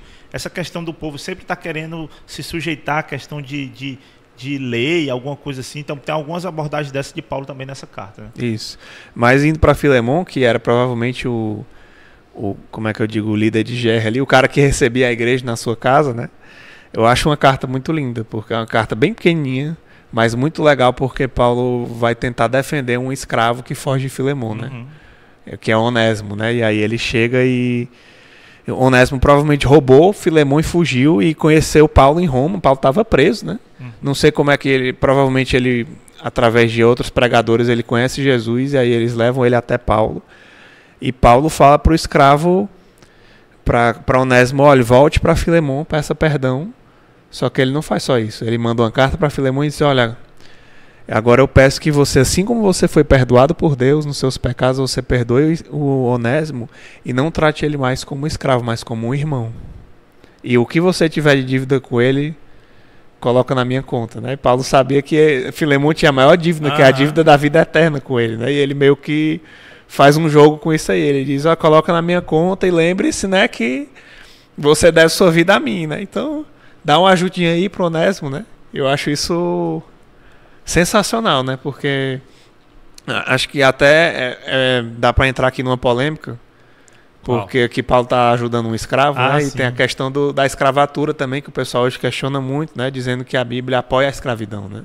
E eu acho que essa é uma grande carta que contradiz isso, né? Assim como aquele verso que citou de Gálatas, né? Que não existe mais escravo nem livre, grego, judeu, né? De que Paulo via a igualdade das pessoas, né? Que nós nos tornamos irmãos, não mais relações hierárquicas, né? Mas tem um verso de 1 Pedro 2, né? Além de Paulo, que também escreve algumas coisas sobre isso, mas Pedro ele escreve o seguinte, que os escravos se submetam a seu senhor com todo respeito. Faça o que ele mandar, não apenas se for bondoso e amável, mas até mesmo se for cruel. Eu tô até pulando aqui, que a gente nem chegou em Pedro ainda, mas já que chegou no assunto de escravo, né? E aí ele diz, mesmo que o Senhor for cruel, se submeta, porque Deus se agrada de vocês quando, conscientes da vontade dele, suportam com paciência o tratamento injusto. Aqui a gente já vê claramente que não quer dizer que Pedro está apoiando a instituição da escravidão, né? Ele está dizendo que é injusto, né? A pessoa ser maltratada, ser oprimida, mas ele meio que defende aqui um da outra face, né? Tipo assim, mesmo que ele me trate mal, eu vou me submeter. Como é que a gente consegue olhar para isso nos dias de hoje? Não deveria ter havido uma luta anti-escravagista? Ou hoje, sei lá, eu tenho como submeter o meu patrão a qualquer custo, mesmo que ele seja cruel, ou eu posso buscar uma vida melhor, mudar de emprego, sei lá, né, no nosso contexto? É interessante porque assim, também a gente não pode pegar só esse texto de Pedro e esquecer que existem vários outros textos na Bíblia que falam sobre isso. Tanto que a gente entrou nesse tema porque a gente está falando da carta de Filemon, mas Paulo fala sobre isso em várias outras cartas, né? Então é bom primeiro a gente observar isso. E também, mais uma vez, vou repetir de novo, entender o contexto da época que estava sendo falado. Na época, gente, a gente pensa escravidão com a nossa cabeça de hoje. E a escravidão à moda brasileira, que era o negro que vinha da África e tal, e que vivia naquelas condições. Era diferente daquela época. Mais de 60% da população era população escrava. Então você vê que era muito, a gente está falando de quase boa parte, mais da metade da população eram de escravos. E a gente não está falando aqui de escravos negros. A gente está falando aqui médicos que eram escravos, professores que eram escravos, pessoas que eram bem vistas na sua sociedade, na cidade onde viviam, que quando foram conquistados por outros povos, né, e aí eles se tornaram escravos. Então, assim, você tinha uma diversidade muito grande em relação ao povo, a quem era o escravo. Então, entender como entendemos hoje que a escravidão era um absurdo, é algo impensável, isso não passava na cabeça do povo. Ixi, escravidão é um absurdo, é algo impensável. Era uma servidão, né? Era o que era comum em toda a sociedade da época. Que era comum, né? Então, então não era aquele não era o momento ainda para a Bíblia ela apontar para uma abolição já. Não tinha terreno preparado para isso. Mas a Bíblia, desde o começo, ela aponta justamente que não existe, como a gente já falou no texto de Gálatas, que diante de Cristo não existe escravo, não existe servo, não existe homem, nem mulher. Então ela já começa a dar sinais de que, ó, o meu desejo não é esse, eu não desejo que haja escravos. Então, a vontade de Deus era a vontade abolicionista, só que ali ainda não era o momento para que isso acontecesse. Tanto que, por isso que eu digo assim, não vamos pegar só o texto de Pedro, não, mas vamos pegar os outros textos que falam sobre isso. Então, Paulo vai falar sobre isso na carta aos Efésios, vai falar sobre isso na carta aos Colossenses, enfim. E aí, por exemplo, tem um trecho que Paulo fala lá em Efésios, ele diz: senhores, assim também tratem seus escravos. Olha aqui, Paulo ele falou sobre os escravos um pouquinho antes, e logo na sequência ele disse para os donos dos escravos, ó, senhores, assim também tratem seus escravos, não os ameacem, lembre-se de que vocês e eles têm o mesmo Senhor no céu, e ele não age com favoritismo. Nesse texto, Paulo ele dá uma recomendação e diz assim, ó, agora você também, ó, não está certo o que você está fazendo, não. Ele é seu irmão. Imagina só na cabeça do cara. Loucura, né, cara? Esse escravo é meu irmão? Não, mas Paulo está dizendo, cara, vocês são irmãos, então tratem ele. Só que, de novo, não era o momento de gerar uma revolução abolicionista. Tanto que aí eu acho muito legal isso, assim, o evangelho ele tem uma progressão, sabe? Ele vai acontecendo, as coisas elas vão sendo transformadas à medida que pode ser transformado. Até que chega lá na frente, século XVII, e aí a gente vê um parlamentar inglês chamado William Wilberforce, que é um cara que a história dele eu acho fantástica, né? A forma como ele se converte e tal, aquela coisa toda. E ele, por ter influência, por ter poder, ele consegue aprovar na Câmara Inglesa o fim do comércio, né? Dos escravos e depois o fim da escravidão. Isso acontece justamente no tempo certo, era o tempo propício para isso, até porque a Inglaterra na época era a maior potência mundial que você tinha. Era um país cristão, e daí ele tinha influência suficiente para que a decisão que ela tomasse lá na Inglaterra viesse mexer com todo o mundo, né? O Brasil foi o último país a libertar seus escravos, né? Foi bem tardiamente. Mas a Europa já começou logo em seguida por conta da influência e do poder que a Inglaterra tinha.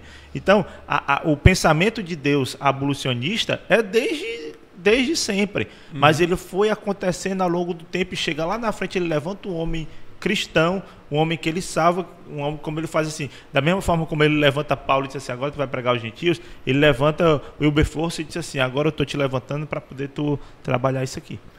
Inclusive, eu percebo assim que o cristianismo nunca foi algo revolucionário no sentido violento, né? Mas os apóstolos e o próprio Jesus, eles sempre estavam mais preocupados com pessoas e a conduta das pessoas, o coração das pessoas, do que com instituições, governos, né, hierarquias. Então, Paulo não está preocupado em defender, olha, você tem que ir no Senado romano para abolir a escravidão. Ele estava preocupado em dizer para o Senhor assim, olha, se você tem esse cara aí trabalhando na sua casa, você trate ele com respeito e amor porque ele é seu irmão. E à medida que as pessoas fossem se convertendo e conhecendo a Cristo, elas iam entender que elas eram irmãs, que elas eram todas filhas de Deus e que não existia mais lugar para opressão, para discriminação, né, para esse tipo de coisa, violência, né? Isso. Então isso é uma consequência natural de cada indivíduo conhecendo a verdade, né? Continuando, o próximo livro é Efésios, até citou aí já, né? Então não vou entrar em muitos detalhes. É um livro de 60, mais ou menos 62 depois de Cristo. E ele trata sobre uma diversidade de assuntos que eu acho também um livro fantástico, de relacionamento, de unidade, de conduta, enfim. Mas eu queria... sobre a salvação, entender essa salvação, sobre essa graça que vem de Deus, que não é de nós, é dele, né? Isso, que é uma marca de Paulo, né? Frequentemente tratar sobre a graça. Mas eu queria levantar aqui as cartas de Pedro, né, que a gente também já falou um pouquinho, que são também dessa mesma época, 60, 64, que é um pouquinho antes, já no fim da vida dele, né? Ele já talvez em Roma lá, né? E ele escreve a primeira para os cristãos em algumas regiões ali, em diversas regiões do Império Romano, Ponto, Galácia, Capadócia, Ásia e Bitínia, tudo na Turquia, né? E a segunda... Ele não destina especificamente, ele fala dos convertidos em geral, mas é possivelmente talvez para as mesmas igrejas da região ali, né? E eram lugares que tinham muita perseguição, né? Então eu acho, assim, também tem uma diversidade de temas nessas duas cartas de Pedro sobre vida cristã, mas ele fala muito sobre sofrimento e perseguição e a esperança que você encontra nisso, né? E até nessa parte, nesse trecho que eu li que fala sobre o escravo, logo em seguida ele fala uma coisa muito linda, que é assim, é muito fácil sofrer uma punição por algo ruim que eu fiz. Isso não tem mérito nenhum, porque eu fiz uma coisa errada e sofri a punição.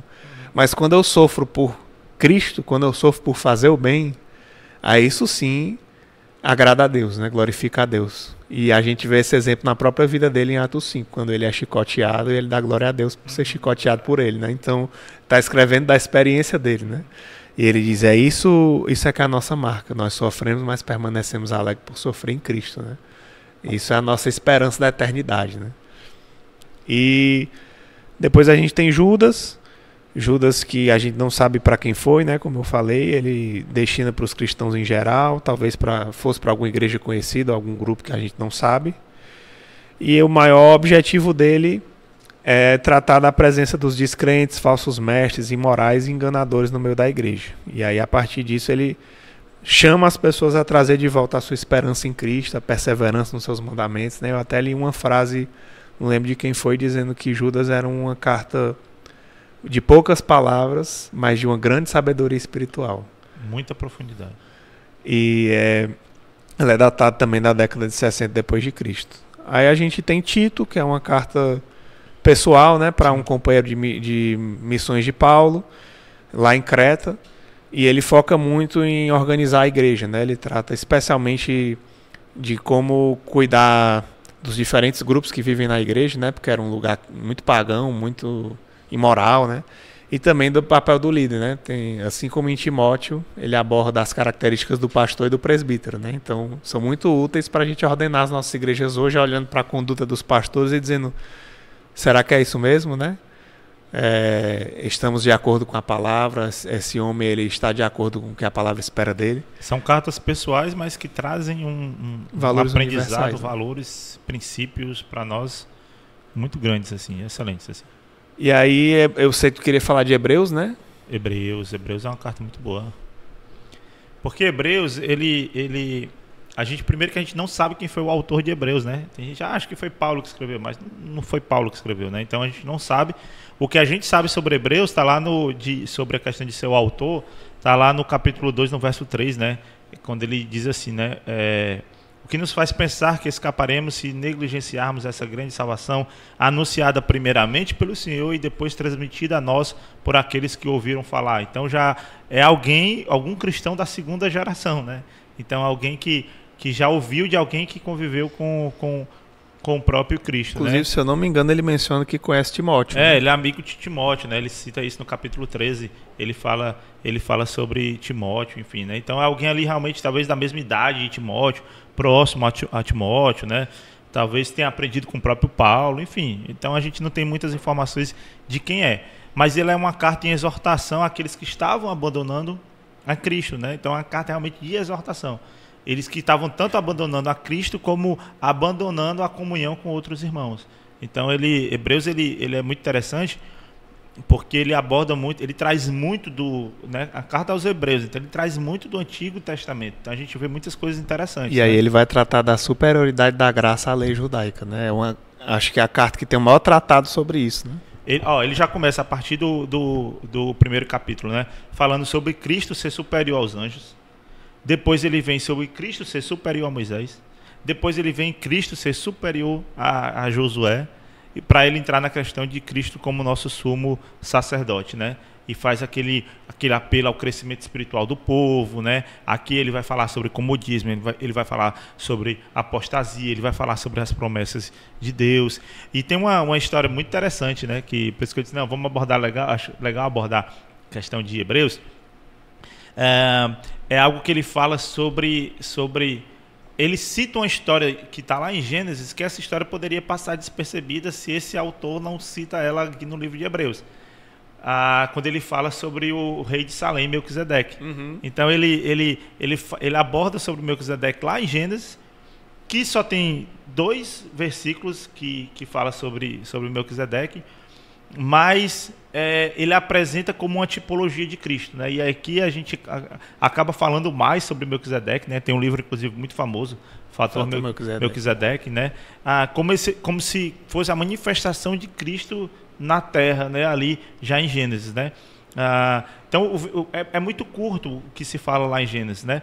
Mas diante do que fala, a gente vê realmente essa tipologia de Cristo, né? É porque ele diz que antes de existir os levitas, porque eles são filhos de Abraão, né?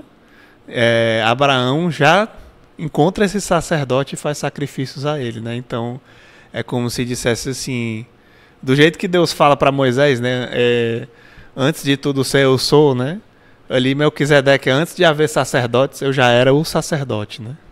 E é alguém que aparece do nada. Uhum. Ninguém sabe de onde ele veio, para onde ele vai, porque o texto antes, se eu não me engano, está falando que Abraão ia se encontrar com o rei de Gomorra, e aí aparece nesse momento Melquisedeque, rei de Salém, sacerdote do Deus Altíssimo. E olha que interessante, vamos lá, fazendo as comparações com Cristo. Ele era rei e sacerdote, uhum, certo? Ele aparece a Abraão no meio de um conflito, só que no meio desse conflito ele traz paz e justiça. A mensagem, aquilo que ele traz é isso. Ele se apresenta com os elementos que Cristo utiliza na ceia para fazer ser lembrado, né? Então ele se apresenta com pão e com vinho. Ele recebe isso que você falou, o dízimo de Abraão. Abraão dá uma 10ª parte para Melquisedeque. Ele não deu para nenhum outro rei, ele deu para Melquisedeque a 10ª parte lá. Lá em Salmos capítulo 110, verso 4, fala sobre esse sacerdócio para sempre de Melquisedeque, né? Uhum. É segunda ordem de Melquisedeque, que é um sacerdócio para sempre. Quem é que teve um sacerdócio para sempre, senão o próprio Jesus Cristo, né? Então é muito interessante essa abordagem sobre Melquisedeque, né? E uma outra abordagem que tem lá em Hebreus é uma abordagem muito polêmica também. E aí eu vou trazer também um pouquinho dessa polêmica aqui. Lá no capítulo 6, por conta disso, quase que Hebreus também fica de fora do cânon bíblico, porque ele meio que ele se contrapõe ao ensino de Paulo sobre a graça de Deus também. A gente já abordou a questão de Tiago, mas aí aqui também tem uma polêmicazinha. Diz assim, lá no capítulo 6, verso 4.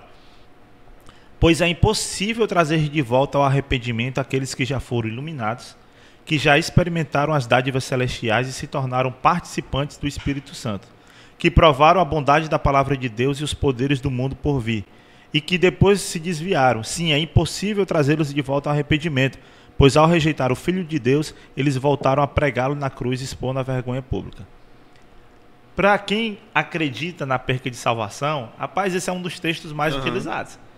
Então o cara aceitou Jesus, foi salvo e agora ele pode perder e Deus não aceita de volta. Quer dizer que quem pecou e agora Deus descarta, né? Mas aí é interessante abordar isso aqui porque a gente está falando o capítulo começa falando sobre sobre que nós precisamos avançar no nosso ensino a respeito de Cristo. Então vamos sair dessa questão básica e vamos avançar. Ele já começa o texto falando sobre isso. E aí ele levanta uma hipótese nesse momento, né? Porque é impossível trazer de volta aqueles que se desviaram. Essa é a hipótese que ele levanta. Só que o desvio que ele cita aqui não é um desvio de igreja, que não é um pecado X ou Y que a pessoa cometeu. Ele está falando de alguém que rejeita a Cristo nesse momento. Então é impossível, na verdade, uma pessoa que se converteu, uma pessoa que, beleza, eu me converti, eu teve Cristo, como pode essa pessoa rejeitar a Cristo, se ela aceitou Jesus como seu Senhor e Salvador? Então é impossível alguém ter se convertido de verdade, ter conhecido a Cristo e depois ter abandoná-lo. Então aqui ele não está falando sobre uma perca de salvação, porque na verdade nunca houve salvação. E aí entra aquela questão, acho que a gente abordou um pouquinho sobre a questão dos frutos do Espírito e tal, aquela coisa toda. Cara, a gente que é salvo em Cristo Jesus, a gente tem o Espírito Santo que habita em nós. E aqui vai entrar na questão da Trindade aí, mas a gente tem o Espírito Santo que habita em nós.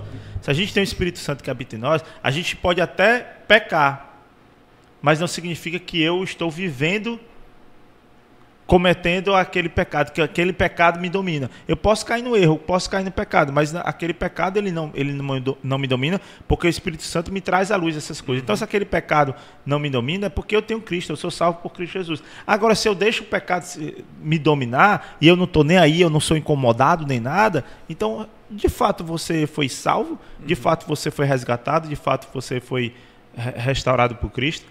E aí ele traz dentro desse contexto. Tanto que lá na frente ele diz assim: amados, embora estejamos falando dessa forma, na realidade não cremos que se aplique a vocês.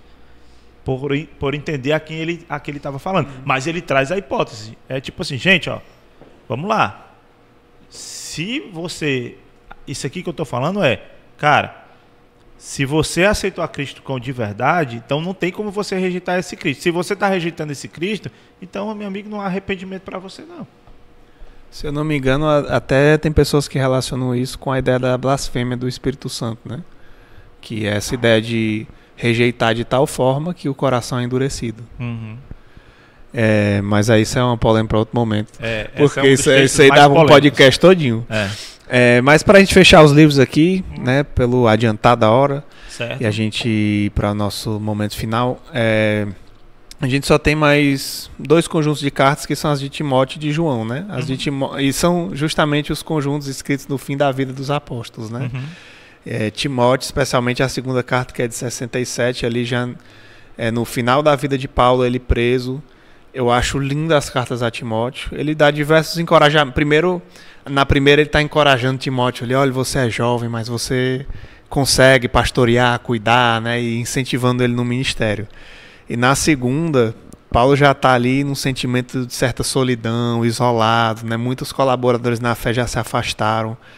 Mas eu acho lindo ver ele terminando dizendo assim: eu combati o bom combate, completei a carreira, guardei a fé, né? Ele dizendo para Timóteo: olha, estou aqui sozinho, muitos me abandonaram, mas não todos, né? E principalmente o Senhor Jesus permanece me dando esperança, né? E essa esperança que ele levou até o fim, né? A ponto de ser assassinado, né? E terminar a vida ali sabendo o que o esperava, né? Tem uma dica muito boa. Tem um álbum chamado Amado Timóteo. É fantástico esse álbum. Sensacional, né? Então você encontra aí no Spotify e tal. Do Marco Teles. Do Marcos Teles. Ele é um artista, um poeta pernambucano. E esse álbum é o livro de Timóteo. Então ele vai cantando e vai declamando alguns versos, enfim. É sensacional. Esse álbum me apaixonou pelo livro de Timóteo. A verdade é essa. Amado Timóteo, ouçam. E por último, as cartas de João, né? São as mais distantes. Ele escreve provavelmente exilado, né?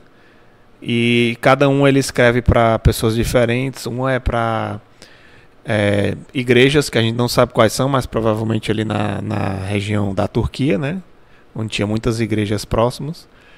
A segunda é para uma senhora eleita, que a gente não sabe quem era, mas provavelmente alguma senhora que de repente tinha uma igreja na casa dela. E a terceira é para Gaio, que era um amigo dele, né? E irmão em Cristo.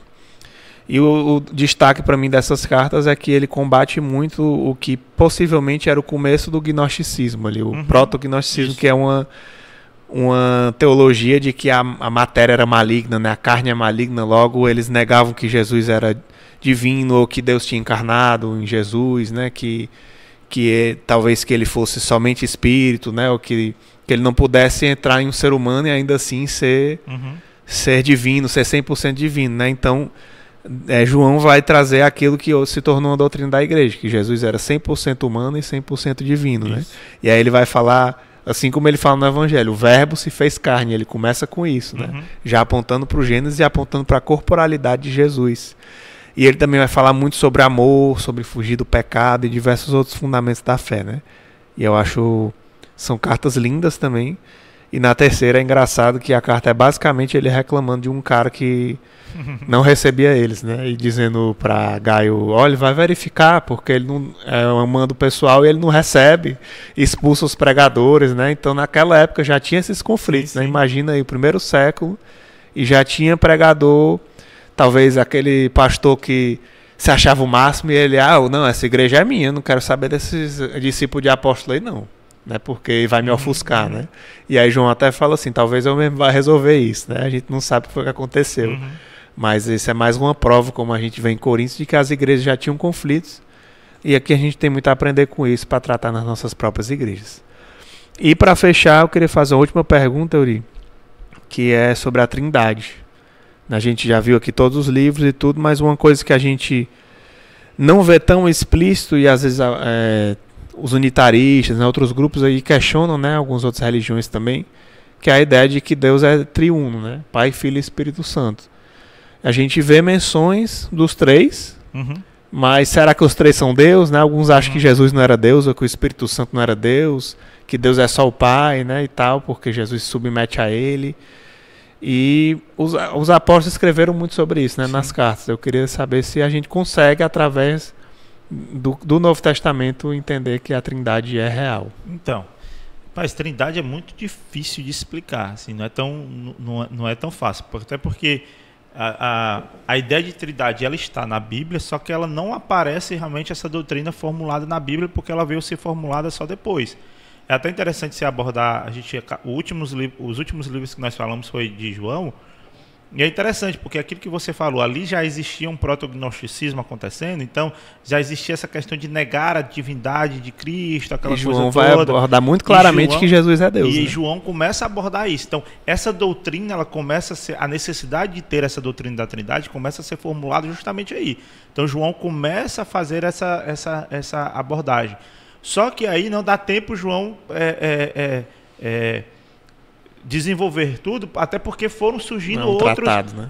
Foram surgindo outras teorias, outras doutrinas gnósticas, foram surgindo outros homens se levantando contra essa divindade de Cristo. Marcião, por exemplo, é um dos caras que criou o cano, foi fazer a formação ele criou um cano onde ele dizia que o Deus do Velho Testamento é esse Deus é mau. O Deus do Novo Testamento é o Jesus. Então ele negava todos os escritos do Antigo Testamento, porque esse Deus era mau. Então aí começa essa necessidade, a partir dos pais da igreja, que foram os que vieram logo após João, inclusive alguns caminharam com João, são os pais da igreja, alguns discípulos de João. Então eles começam a levantar essa necessidade. Foi uma doutrina que ela foi desenvolvida ao longo do tempo. Então não foi, a gente está falando ali ano 90, né, quando João escreveu. Para ter ideia, a doutrina da Trindade ela foi meio que formatada, foi fechada em 360 no Concílio de Constantinopla. E ali teve uma participação muito importante de Gregório de Nissa, né, que ele era um teólogo, um padre da Igreja Católica, que ele defendia efusivamente essa questão da existência de três em um só. Só que, de novo, é complicado. Eu lembro, recentemente eu estava lendo o livro de Mateus com a minha filha, com a Liz e tal, e ela me lança essa pergunta, assim, papai, como é que Deus pode ser Jesus e como é que... E aí ela fica naquela dúvida, como é que Jesus pode ser Deus e se ele é filho de Deus e tal. Aí eu disse assim, filha, que você entrou num assunto muito complicado, muito polêmico, que é a questão da Trindade, a gente conversa sobre isso depois. A gente conversa daqui a alguns anos. Mais entendimento. Mas o próprio Santo Agostinho, cara, o Santo Agostinho foi o maior teólogo da igreja depois de Paulo, vamos dizer assim, né? Então ele tanto influencia a igreja católica, até porque só existia a igreja católica, certo? Então ele influencia a Igreja Católica e continua influenciando a Igreja Evangélica com os ensinos, né? Um dos maiores filósofos que eu vi no mundo. Agostinho, ele se debruçou em cima disso para entender a Trindade, chegou a um ponto que ele disse assim, cara, a compreensão plena sobre a Trindade definitiva a gente só vai ter na glória. Porque a gente não tem como definir isso. Mas, de novo, ela surge nesse contexto de defesa de apologética, de defesa de que Cristo e Deus é a mesma pessoa, e o Espírito Santo também. Então ele começa vai trazer textos. Por isso eu digo, é bíblica, por quê? Porque vai apontar lá para Gênesis, criação do mundo, onde o Pai, o Filho e o Espírito Santo estavam presentes na criação do mundo. E você vê ao longo de todo o texto bíblico, essa doutrina ela vai mostrando como Jesus estava presente, como o Espírito Santo estava atuando ali. Então, os três, eles meio que formando um só, né? João, você falou até para quem é que João estava falando, né? Mas a gente vê de fato realmente essa formação ali, né? Na primeira carta, a ênfase de João é Jesus é o Filho de Deus. A segunda carta, ele já vai combater os falsos mestres, né? E aqueles que pregavam contra a encarnação de Cristo. Então, é meio que ela começa ali, essa doutrina, para poder ela ser consolidada só mais ali na frente, né? Eu me lembro dos livros do Max Lucado, eu li quando era criança. Eu esqueci o nome daquele que tem o cara que faz uns bonecos. Mameluco, sei lá, não é esse nome não. Um nome assim que você aí pode pesquisar, né? Mas tem um livro lá que é o criador que faz os bonequinhos, e o bonequinho vai descobrir o criador, né? E aí o bonequinho entende que ele não tem a mesma natureza do criador, porque ele é coisa criada, né? Pensando na Trindade, eu penso dessa forma, né? É como se... por isso que nós somos enxertados na criação, e a Bíblia diz que Cristo é o primogênito, né? Da família da fé, né? Porque é como se fosse eu, um ser humano, eu faço um boneco de madeira e o boneco não é humano, mas o meu filho, ele é humano como eu, assim como Jesus, se ele é filho de Deus, logo ele é divino. Mas e aí eu que sou o bonequinho, né? Eu sou uma criatura de Deus, né? E aí ele, na sua infinita graça, ele me adota como filho, né? Isso. Mas o filho realmente de Deus é aquele que veio de Deus, que partiu de Deus, né? Exato. Então ele tem essa natureza divina. Eu não tenho.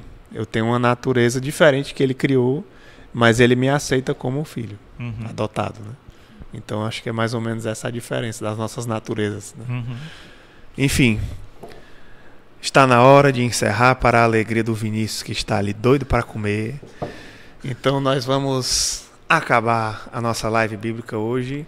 E não perca, se Deus quiser, na semana que vem nós teremos a última live de Apocalipse para fechar o nosso ano tratando de todos os livros da Bíblia. Não deixe de conhecer também o nosso Conhecendo o Novo Testamento.